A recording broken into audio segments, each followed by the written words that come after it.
Aujourd'hui, peut-être plus qu'à d'autres périodes, l'agriculture doit rapidement évoluer face au dérèglement climatique, l'appauvrissement de la ressource en eau, etc.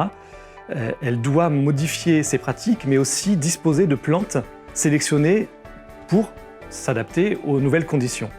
Et cette nouvelle adaptation des plantes peut être faite de plusieurs manières. Une manière qui est fortement promue par les multinationales et les États aujourd'hui, ce sont les OGM, et en particulier les nouveaux OGM. Il y a eu la transgénèse il y a 20 ou 30 ans. On prend des éléments génétiques d'un organisme et on le transfère dans un autre organisme. Il y a la cisgénèse, qui est une autre forme d'OGM basée sur une intervention directement dans la cellule sans apport de matériel génétique extérieur.